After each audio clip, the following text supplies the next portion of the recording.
नमस्ते। आज हम एक बहुत ही दिलचस्प किताब जेम्स क्लियर की एटॉमिक हैबिट्स, इसके पीछे की जो प्रेरणा है, जो नींव है, उस पर थोड़ी गहराई से बात करने वाले हैं। हाँ, और खास तौर पे जो जानकारी हमारे पास है उसके हिसाब से हम उनकी अपनी कहानी, मतलब मेरी कहानी वाला जो हिस्सा है उस पे फोकस करेंगे। बिल्कुल।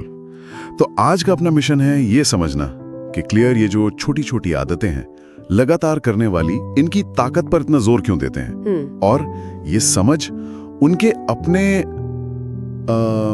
जीवन को बदलने वाले अनुभव से कैसे आई। बिल्कुल। जो लोग ये समझना चाहते हैं कि कैसे बिल्कुल मामूली सी लगने वाली शुरुआतें भी जिंदगी में बड़े मतलब वाले बदलाव ला सकती हैं, उनके लिए ये बातचीत काफी काम की हो सकती है। तो चलिए इसे खोलते हैं जरा। हाँ, शुरू करते हैं। तो शुरुआत होती है एक काफी नाटकीय घटना से, एक हादसा जिसने जेम्स क्लियर की जिंदगी को पूरी तरह से बदल दिया।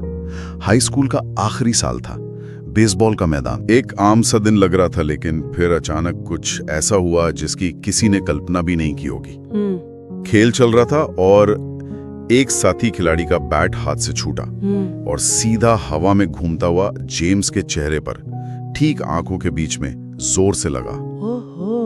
और ये कोई हल्की चोट नहीं थी, मतलब जबरदस्त टक्कर थी। वो वहीं गिर पड़े। बहुत बुरा हुआ होगा। हाँ, और चोट कितनी गंभीर थी इसका अंदाजा इसी से लगाइए कि नाक टूट गई थी, खोपड़ी में कई जगह फ्रैक्चर थे। बाप रे। और यहाँ तक कि उनकी दोनों आंखों के जो सॉकेट होते हैं वो भी चकनाचूर हो गए थे। ओ, ये तो बहुत ही ज्यादा सीरियस है। बात यही नहीं रुकी, कुछ ही मिनटों में उनके दिमाग में सूजन आने लगी। हाँ, ब्रेन स्वेलिंग, ये बहुत खतरनाक होता है। और उससे भी ज्यादा चिंता की बात, उन्हें दौरे पड़ने शुरू हो गए, सीजर्स। हालत इतनी तेजी से बिगड़ी कि उन्हें फौरन अस्पताल ले जाना पड़ा और डॉक्टरों को एक बहुत मुश्किल फैसला लेना पड़ा। उन्हें मेडिकली इंड्यूस्ड कोमा में रखना पड़ा। हाँ, और ये जो टर्म है मेडिकली इंड्यूस्ड कोमा, इसे समझना जरूरी है। मतलब डॉक्टरों ने जानबूझकर उन्हें गहरी बेहोशी की हालत में रखा। हाँ, ताकि उनके दिमाग और शरीर को किसी भी बाहरी स्ट्रेस से पूरी तरह बचाकर हीलिंग का, ठीक होने का सबसे अच्छा मौका मिल सके। ये दिखाता है कि हालत कितनी नाजुक थी। वाकई में जीवन और मौत के बीच का मामला था वो। बिल्कुल बिल्कुल। और जैसा आपने कहा, स्थिति बहुत ही नाजुक थी उनके लिए, उनके परिवार के लिए। ये एक भयानक सपना जैसा रहा होगा। हाँ, और यहाँ ना एक चीज जो अक्सर हम शायद सोचते नहीं, वो है इस तरह की भयानक चोट का साइकोलॉजिकल असर। आप सोचिए, एक नौजवान एथलीट जिसे अपनी फिजिकल एबिलिटी पर नाज हो, वो अचानक महीनों बिस्तर पर है, चल फिर नहीं सकता, ठीक से देख नहीं सकता, रोजमर्रा के काम करने में दिक्कत। ये सिर्फ फिजिकल दर्द नहीं है, ये एक तरह का आइडेंटिटी क्राइसिस है। सही बात है। भविष्य को लेकर डर, अनिश्चितता, ये चीज इंसान को अंदर तक हिला देती है। जैसा सारांश में भी कहा गया है, ये उनके जीवन का एक तरह से अनचाहा रीसेट बटन दबने जैसा था। सब कुछ, पहचान तक, सवालों के घेरे में। और रिकवरी का सफर तो बहुत लंबा और मुश्किल भरा था। महीनों लग गए सिर्फ थोड़ा सा ठीक होने में। डबल विजन की प्रॉब्लम महीनों तक रही, चक्कर आते थे, और बेसबॉल जिससे उन्हें इतना लगाव था, वो खेलना तो बहुत दूर की बात थी। ऐसे में हिम्मत हार जाना कितना आसान होता है। बिल्कुल, कोई भी टूट सकता है। लेकिन शायद यही उस सबसे मुश्किल वक्त में उस आइडिया का बीज पड़ा जिसे आज दुनिया एटॉमिक हैबिट्स कहती है। उन्होंने ठीक होने के लिए कोई जादू की छड़ी या रातों रात बदलाव का टारगेट नहीं रखा, शायद रख भी नहीं सकते थे। हाँ, मुमकिन ही नहीं था। बिल्कुल। इसके बजाय उन्होंने बहुत ही छोटे मैनेजेबल कदमों से शुरुआत की। ऐसे कदम जो शायद उस वक्त किसी को बहुत मामूली लगते। जैसे क्या थे वो कदम? जैसे उन्होंने धीरे धीरे अपनी पढ़ाई पर वापस ध्यान देना शुरू किया, अपनी नींद को रेगुलर करने की कोशिश की, जो ऐसी हालत में बिल्कुल आसान नहीं होता होगा। हाँ, बिल्कुल नहीं। अपने आसपास की जगह, मतलब अपना कमरा, उसे साफ सुथरा रखना शुरू किया। ये सुनने में कितना छोटा लगता है ना? हाँ, बहुत मामूली। पर सोचिए, जब आपकी जिंदगी का बड़ा हिस्सा आपके कंट्रोल से बाहर हो, तो अपने कमरे जैसी छोटी सी चीज को ऑर्गेनाइज करना भी आपको कंट्रोल की एक भावना वापस देता है। ये बहुत जरूरी पॉइंट है। और ये जो छोटे कदम थे, रोज थोड़ा पढ़ना, टाइम पर सोना, कमरा साफ रखना, फिर धीरे धीरे हल्की एक्सरसाइज शुरू करना, ये सिर्फ ठीक होने के तरीके नहीं थे, ये अनजाने में ही सही उस प्रिंसिपल को दिखा रहे थे जो क्लियर बाद में सिखाएंगे। बड़े गोल्स पर फोकस करने के बजाय ऐसी प्रणालियां, ऐसे सिस्टम्स बनाने पर ध्यान देना जो धीरे धीरे प्रोग्रेस को मुमकिन बनाती हैं। ये सिस्टम्स वाला आइडिया, ये बहुत महत्वपूर्ण लग रहा है यहाँ। इसे थोड़ा और समझाएंगी? जरूर।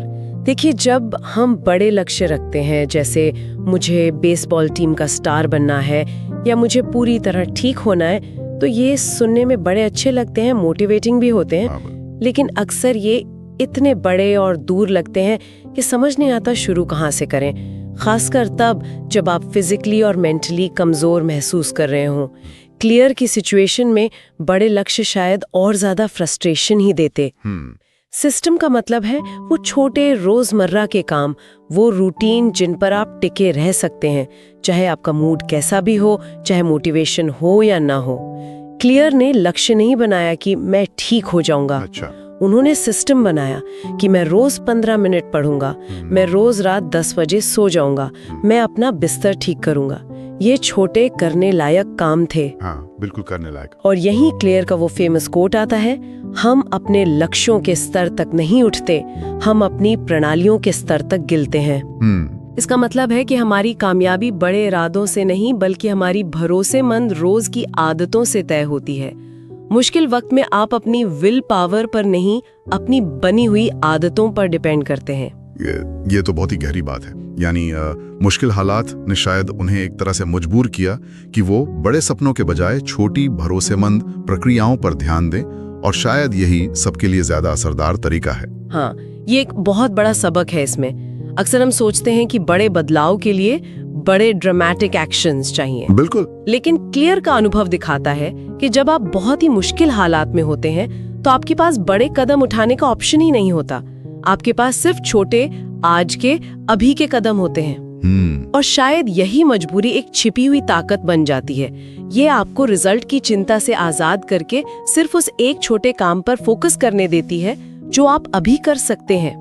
और जब आप ऐसे छोटे कामों को लगातार करते हैं, तो कुछ एक्स्ट्रॉर्डिनरी होता है। और वो एक्स्ट्रॉर्डिनरी चीज क्या थी? क्योंकि रिकवरी के बाद भी रास्ता सीधा नहीं था। जब उन्होंने बेसबॉल में वापसी की कोशिश की, तो उन्हें हाई स्कूल की टीम से निकाल दिया गया। ओहो, ये एक और झटका। हाँ, एक खिलाड़ी के लिए, खासकर इतनी गंभीर चोट से उभरने के बाद, ये बहुत बड़ा झटका था, हौसला तोड़ने वाला। बिल्कुल। लेकिन उन्होंने हार नहीं मानी, कॉलेज पहुंचे और वहां उन्होंने उन्हें छोटी छोटी आदतों को जारी रखा, अनुशासन के साथ। रोजाना वर्कआउट करना, चाहे मन हो या ना हो। कंसिस्टेंसी। हाँ, टाइम पे सोना, ताकि बॉडी और माइंड को रिकवरी का पूरा मौका मिले। अपनी पढ़ाई पर लगातार ध्यान देना, कमरे को व्यवस्थित रखना। यहाँ से चीजें वाकई दिलचस्प होती हैं। बताइए। क्योंकि जैसे आपने कहा, रिजल्ट्स एकदम से नहीं दिखे। ऐसा नहीं हुआ कि एक सेमेस्टर में वो स्टार बन गए। ये धीमी प्रोसेस थी। अक्सर ऐसा ही होता है। लेकिन वो छोटे छोटे काम, वो रोज के सिस्टम, वो अपना असर दिखा रहे थे, भले ही ऊपर से नजर ना आ रहा हो। और फिर धीरे धीरे, साल दर साल, वो जमा होते गए। नतीजा, कॉलेज के आखिरी साल तक वो ना सिर्फ अपनी टीम के कैप्टन बन चुके थे, अच्छा, बल्कि उन्हें ESPN academic all America team जैसे बड़े सम्मान भी मिले। और पढ़ाई में भी उनका प्रदर्शन टॉप पर था। ये उन अदृश्य एटॉमिक आदतों का नतीजा था जिन्हें उन्होंने लगातार बिना रुके सालों तक निभाया था। और ये जो नतीजा आया, ये सिर्फ विल पावर या किस्मत की बात नहीं थी। ये उस सिद्धांत का जीता जागता सबूत है जिसे हम कंपाउंडिंग कहते हैं। कंपाउंडिंग? जैसे फाइनेंस में होता है। हाँ, बिल्कुल वही। हम अक्सर कंपाउंडिंग को फाइनेंस या इन्वेस्टमेंट से जोड़ते हैं। कैसे छोटा सा पैसा लगातार इन्वेस्ट करने पर समय के साथ बहुत बड़ा बन जाता है। हाँ, वो तो सुना है। लेकिन ये सिद्धांत आदतों पर भी बिल्कुल वैसे ही लागू होता है। हर बार जब आप एक छोटी अच्छी आदत दोहराते हैं, मान लीजिए 5 मिनट पढ़ना या एक पुशअप करना, आप सिर्फ वो काम नहीं कर रहे होते। अच्छा। आप अपने दिमाग में उस बिहेवियर के न्यूरल पाथवे को मजबूत कर रहे होते हैं। आप अपनी पहचान को थोड़ा सा बदल रहे होते हैं। मैं वो इंसान हूँ जो रोज पढ़ता है। आप थोड़ा सा कॉन्फिडेंस हासिल करते हैं। ये हर छोटा कदम अगले कदम को थोड़ा और आसान बनाता है। ये एक पॉजिटिव साइकिल है, ऊपर की तरफ जाने वाला। अच्छा। इसके उलट जब हम बड़े लक्ष्य बनाकर फेल होते हैं, तो वो अक्सर हमें डिस्करेज करता है और एक नीचे की तरफ जाने वाला साइकिल शुरू हो सकता है। क्लियर का अनुभव दिखाता है कि लगातार छोटी जीतें जमा करना बड़ी कभी कभार की कोशिशों से कहीं ज्यादा पावरफुल हो सकता है। ये धीरे धीरे एस्केप वेलोसिटी बनाने जैसा है। छोटे छोटे लगातार पुश आपको उस सुस्ती से बाहर निकालते हैं जहां एक बड़ा धक्का शायद आपको तोड़ देता। वाह, ये कमाल का विश्लेषण है। तो ये सिर्फ फिजिकल रिकवरी या एथलेटिक कामयाबी की कहानी नहीं रह गई थी। क्लियर ने अपने इस अनुभव से कुछ बहुत गहरा सीखा था। बिल्कुल। उन्होंने महसूस किया कि ये जो सबक हैं, ये सिर्फ उनके लिए नहीं है, आदतों की ये ताकत, छोटे सुधारों का ये जादू, ये दूसरों की जिंदगी में भी बदलाव ला सकता है। इसी सोच के साथ 2012 में उन्होंने अपनी वेबसाइट jamesclear.com उस पे रेगुलर लिखना शुरू किया। अच्छा, 2012 में? हाँ। वो आदतों पर, डिसीजन मेकिंग पर और निरंतर सुधार मतलब कंटिन्यूस इंप्रूवमेंट जैसे टॉपिक्स पर अपने विचार और रिसर्च शेयर करने लगे। शुरुआत धीमी रही होगी शायद। हाँ, शुरुआत धीमी थी, लेकिन उनके लिखने में एक सच्चाई थी, एक ऑथेंटिसिटी थी, क्योंकि वो सिर्फ किताबी बातें नहीं कर रहे थे, वो अपना जिया हुआ अनुभव शेयर कर रहे थे। ये बात महत्वपूर्ण है, बिल्कुल।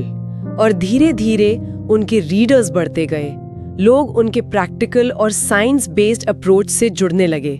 कुछ ही सालों में लाखों लोग हर महीने उनके आर्टिकल पढ़ने लगे, उनके न्यूज़लेटर के सब्सक्राइबर बन गए। लाखों लोग? हाँ, और इसी सालों के अनुभव, रिसर्च और लाखों रीडर्स से मिले फीडबैक और सवालों के आधार पर उन्होंने वो किताब लिखी जिसने अनगिनत लोगों की मदद की है, एटॉमिक हैबिट्स।